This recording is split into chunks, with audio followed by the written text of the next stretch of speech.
سلمان اکرم راجہ نے آج کہا کہ تحریک انصاف اگر تھی تو پھر مجھے تحریک انصاف کے وکیل پر تو کیوں ہونے پر نوٹس کیوں نہیں دیا.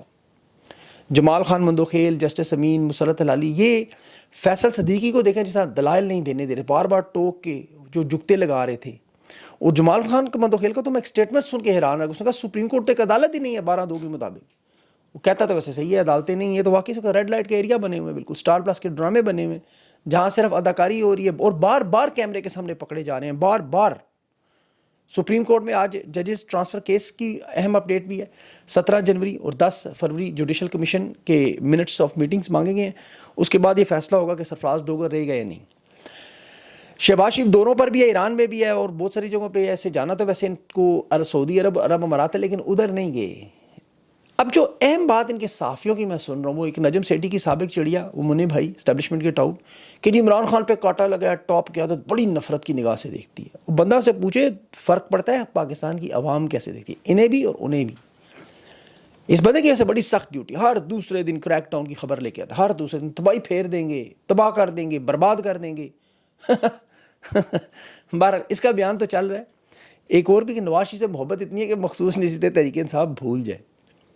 اب پتہ نہیں یہ سچ ہے اس کا بیان یا نہیں ہے، لیکن یہ کہتا ہے جی کہ سوشل میڈیا اور ان بیانات کی وجہ سے جو مشکلات آتی ہیں.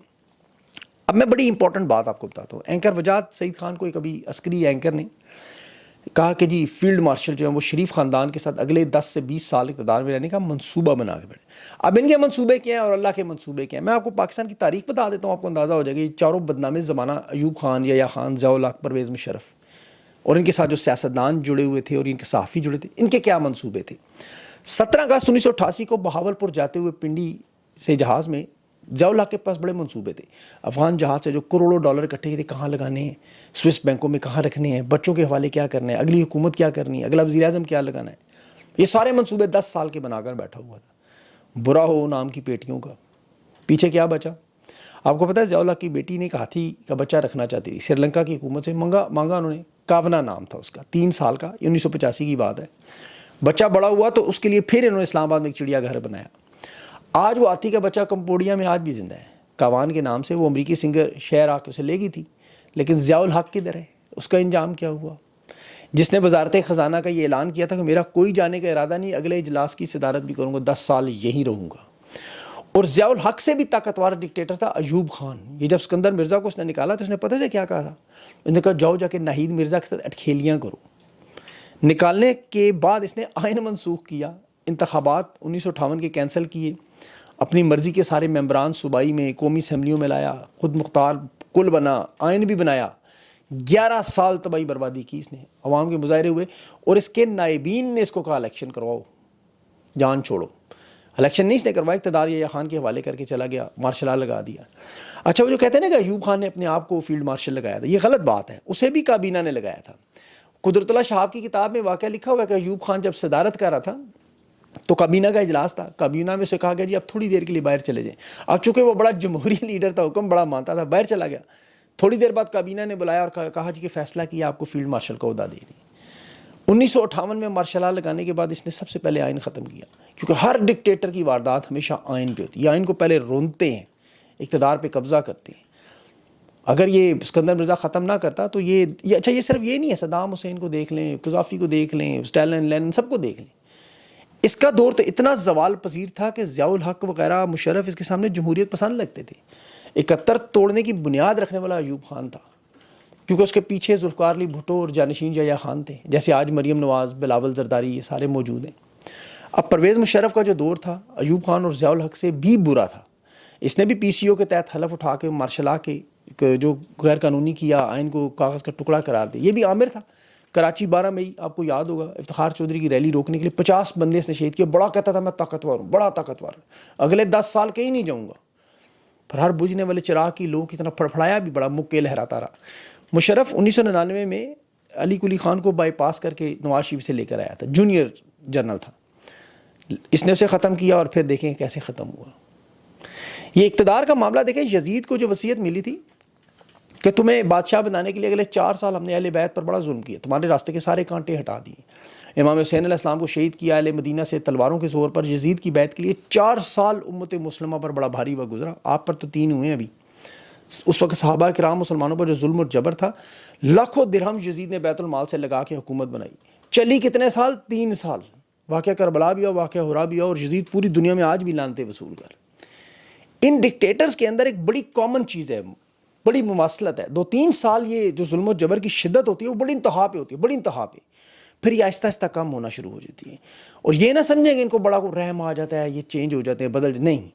ان کے جو ارد گرد اور ان کے نیچے لوگ ہیں وہ طاقت پکڑنا شروع کرتے ہیں، کیونکہ جس طریقے سے یہ طاقت میں آتے ہیں وہ طریقہ ان کے نیچے والوں کو بھی پتہ ہے. اور ہر فوجی عامر کو آپ دیکھیں اس کے اقتدار کے پہلے 2-3 سال دیکھیں، اور پھر آخری 2-3 سال نیندیں اڑ جاتی ہیں، شراب نوشی میں اضافہ ہو جاتا ہے. جنرل ایوب یحییٰ خان، مشرف، یہ سب ان کے آپ پہلے 2-3 سال دیکھیں، آخری 2-3 سال دیکھیں، اتنے لاغر، کمزور کہ مطلب آپ سوچ نہیں سکتے. اس کی میں آپ کو ایک مثال تاریخ سے بتاتا ہوں. دیکھیں فیلڈ مارشل ایوب خان مشرقی پاکستان 11 دسمبر 1968 کو گیا. وہاں گورنر نے اس کو بلایا، اس کے اعزاز میں ایک استقبالیہ دیا. بڑے بڑے رہنما مشہور لوگ بلائے گئے تھے. اس وقت کی کچھ تصاویر بھی موجود ہیں، وہ شاید ہو سکتا ہے چل بھی نہیں ہوں. اب صدر گورنر سٹیج پر بیٹھے ہوئے ایوب خان، اور اس کے گرد کرسیوں میں ایک بندہ بھی شامل نہیں. ایوب خان کی وہ حالت دیکھنے والی تھی، ایک تنہا کمزور شخص. پرانا کھلاڑی تھا، سمجھ گیا کہ یہ جو تحریک چل رہی ہے اس کے نائبین چلا رہے ہیں، نیچے والے اس کے. اسے پتہ تھا، دورہ مختصر کیا اور آ کے 3 مہینے کے بعد استعفیٰ دے دیا. میر نقیب خان کی کتاب میں ایک واقعہ لکھا ہوا ہے کہ جنرل رانی اقتدار سنبھالنے سے پہلے جب یحییٰ خان اقتدار میں تھا، اس کے پہلو میں تھی مجیب الرحمان، شیخ مجیب الرحمان. وہ آ گیا کمرے میں اور پھر مل کے چلا گیا. تو جنرل رانی نے یحییٰ خان سے کہا یہ تمہیں ملنے آیا، ایوب خان ناراض ہو جائے گا. تو یحییٰ خان کے الفاظ تھے، موٹی فکر نہ کر، یہ ختم ہو گیا، اب تم اور میں حکومت کریں گے، بتانا نہ کسی کو بارہ. یہ ایوب خان اسی دن ختم ہو گیا تھا جس دن اس نے فاطمہ جناح کو دھاندلی سے ہرایا تھا. اس کا زوال شروع ہو گیا تھا اس دن. اسی طرح آپ پرویز مشرف کا بھی آخری وقت کا انجام آپ کو پتہ ہے، لرزتے کانپتے ہاتھوں سے وہ کس طرح اشفاق پرویز کیانی کی چھڑی دے رہا تھا وہ. اور یہ لوگ خود اقتدار نہیں چھوڑتے. پرویز مشرف نے تب چھوڑا، دیکھیں جب 2007 میں دہشت گردی کی جنگ ختم ہوئی، امریکہ کو ضرورت نہیں پڑی، اٹھا کے پرے مارا. حالانکہ جونیئر جنرل تھا. اس کے دیکھ لیں 9/11 کے بعد دہشت گردی کی جنگ میں مشرف کی بڑی ضرورت تھی. اسی طرح ضیاء الحق کو دیکھ لیں، وہ بھی سینیورٹی میں 7ویں نمبر پہ تھا، اسے آرمی چیف بنایا گیا. جب افغان جنگ ختم ہوئی اس کی ضرورت نہیں رہی، اسلم بیگ سے پوری ٹیم ہی فارغ کروا دی. اور ایوب خان کے ساتھ بھی یہی ہوا. اسے لانے کے لیے 2 جرنیلوں کو مارنا بھی پڑا، اسے لائے، لیکن ضرورت ختم ہوئی تو یحییٰ خان کو سامنے لے آئے. اور پھر یحییٰ خان کے ساتھ جو ہوا وہ بھی آپ کو پتہ ہے. اب جنرل حمید گل کا پیغام ہے نا کہ جب تک امریکہ کی مرضی نہ ہو تو آرمی چیف نہیں لگتا. اب ان کی مرضی کیا ہے؟ معدنی ذخائر ہیں، کرپٹو کرنسی ہے، افغان جنگ ہے، دہشت گردی کی جنگ ہے. یہ جب تک ان کا مفاد امریکہ کا ہوگا، ان کا مطلب ہوگا، وہ کریں گے. جو ہی مطلب پورا آنکھیں ایسے پھیریں گے کہ سمجھ ہی نہیں آئے گی. اب ایک چیز سمجھے، مارشل لا کے اختتام پر مشرف کے اس وقت انہیں سمجھ آ گیا تھا کہ اسٹیبلشمنٹ کو آئین توڑنے کے بعد اب مارشل لا نہیں لگایا جا سکتا. اب سیاستدانوں کو کمپرومائز کروا کے فیصلے کروانے، آئین میں ترامیم کروانی. اب مشرف چونکہ ایک عامر تھا، وہ افتخار چودھری کی بحالی کا فیصلہ وہ آپ کو پتہ تسلیم کر گیا تھا. عدالتی فیصلے جو جیسے مخصوص نشستوں کا فیصلہ آپ دیکھ لیں، آپ کے سامنے یہ نہیں مانتے. اب یہاں انہوں نے بار بار عدالتی فیصلے توڑے، تو یہ 26ویں ترمیم اسی لیے کرنی پڑی کہ یہ بار بار نہ کرنا پڑے. اب 27ویں کی بھی یہ کوشش یہی کریں گے. ان ڈکٹیٹروں کی 2 چیزوں میں ایک مقبولیت کا ہمیشہ خطرہ ہوتا ہے، اور ایک ان کی اپنی سیٹ کا. یہ ہمیشہ مقبول رہنماؤں سے، جو بڑے رہنماؤں سے خوفزدہ ہے. ایوب خان فاطمہ جناح کے مقابلے میں 0 تھا، کیونکہ وہ قائد اعظم کی بہن تھی، یہ ایک عام جرنیل تھا. ان کی مقبولیت روٹ پہ تھی. 65 کی اس نے پھر جنگ کروا کے مقبولیت بڑھائی، وہ آپ کو یاد ہوگا. اور اس مقبولیت کی آڑ میں فاطمہ جناح کو شہید بھی کیا. پھر بعد میں کوئی بولا نہیں کہ وہ مقبولیت بڑی تھی. اب جو سیاستدان انہیں کندھا دیتے رہے، جیسے خواجہ آصف کا والد خواجہ محمد صفدر، یہ ضیاء الحق کی 8ویں ترمیم اس نے پیش کی تھی. صدارتی نظام کو پارلیمانی نظام کو صدارتی نظام میں بدلا، 188 ووٹ تک لے گیا. اب جس طرح باجوہ کے دور میں 376 ووٹ پڑے. تو یہ سیاسی صحافتی گید، یہ منع بھائی جیسے، یہ خواجہ آصف جیسے، یہ ہر دور میں ڈکٹیٹرز کے ساتھ ساتھ ہیں. اور یہ اٹھا کے اتنے کبڑے ہو جاتے ہیں، پھر لات لگ کے ان کو عوام کی کب نکلتا ہے. یہ ڈکٹیٹر سے بھی خطرناک لوگ ہوتے ہیں، یاد رکھیں. کیونکہ ان کی جب زندگی میں ایک وقت آتا ہے، یہ تمام عامروں کی، جرنیلوں کی، کہ کہتے ہیں بس کریں، اب جان چھوڑیں، ہم نکلتے ہیں. تو یہ سیاسی لوگ انہیں نہیں جانے دیتے. یہ صحافی، منجن بیچنے والے، جو آپ بڑے مقبول ہیں، عوام آپ کو بڑا چاہتی ہے. یہ سیاستدانوں کی، ان صحافیوں کی بیساکھی ہیں. جیسے مریم نواز ہیں، یہ نواز شریف ہیں، ایوب خان کے ساتھ دیکھ لیں آپ، سارے لوگ تھے. اب بھٹو نے جو واردات کی تھی، ایوب خان اس وقت اقتدار چھوڑ رہا تھا، اس نے جاتے ہوئے یحییٰ خان کو دے دیا. آج مریم اور بلاول آپس میں وزارت عظمیٰ پہ لڑ رہے ہیں وزیر اعظم بننے کے لیے. دیکھیں زرداری بھی کہہ رہے ہیں، بلاول اگلا وزیر اعظم، وہ کہہ رہے ہیں نہیں مریم ہوگی. نواز شریف جب 2/3 لے کر آیا تھا اکثریت تو وہ بھی اپنے آپ کو امیر المومنین سمجھ کے آیا تھا. مشرف سمجھ گیا تھا, اس نے نہیں بننے دیا, 5 آرمی چیف کے ساتھ پھٹا ہوا.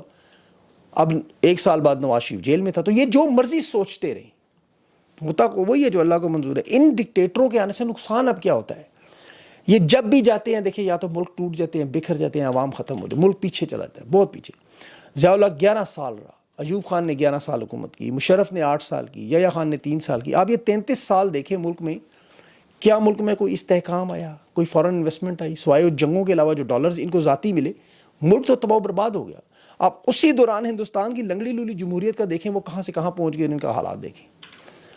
اب ان کا اقتدار ختم کیسے ہوگا؟ آپ سوچتے ہیں کہ یہ 78 سال کی 77 سال کی ہم تاریخ پڑھیں گے تو انجام یہی ہے ان کا. دیکھیں اقتدار کھوکھلا ہوتا ہے, کھوکھلی معیشت پر, کھوکھلی سیاسی استحکام پر. تو اقتدار کے دوران یہ جس طرح آپ کو معیشت کی جعلی 2 نمبری ہیرا پھیری دکھا جیسے آج آپ کو نظر آ رہی ہے. بلکہ آپ شمالی کوریا میں دیکھیں, ریسرچ کریں, شمالی کوریا کی فٹ بال ٹیم ہے ہی نہیں, لیکن ان کا سارا ملک سمجھتا ہے وہ فٹ بال کے ورلڈ چیمپئن ہے. انہوں نے اٹلی کو ہرایا ہوا ہے کیونکہ وہاں بڑی بڑی اسکرینوں پر میچ دکھائے گئے تھے. تو اس لیول کی نوٹنکی کرتے ہیں کہ معیشت ہماری کہاں سے کہاں پہنچ چکی ہے. یہ ہمیشہ آپ کو بتاتے ہیں, اور کوشش ان کی ہمیشہ یہی ہوتی ہے کہ اس نوٹنکی میں عوامی رہنماؤں کو ختم کرتے رہیں, لیکن کر نہیں سکتے. ایوب خان 12 سال کوشش کرتا رہا جمہوریت ختم کرے, 10 سال شیخ مجیب کو اقتدار سے دور رکھا اس نے. نتیجہ کیا نکلا؟ شیخ مجیب بھی وزیر اعظم بنا, اس کی بیٹی بھی 15 سال بنگلہ دیش وزیر اعظم بنی. وہ تو اپنی حرکتوں سے محروم ہوئی نا, ورنہ رہی تو سی. یحییٰ خان نے 3 سال ظلم کیا, لیکن شیخ مجیب تو ختم نہیں ہوا.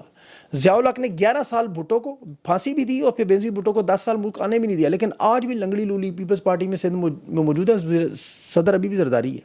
مشرف نے نواز شریف کو بھی نکالا ایسی, لیکن پنجاب کی گلیوں میں ہی رہ گئی. لیکن نون لیگ ہے چند جگہوں پر.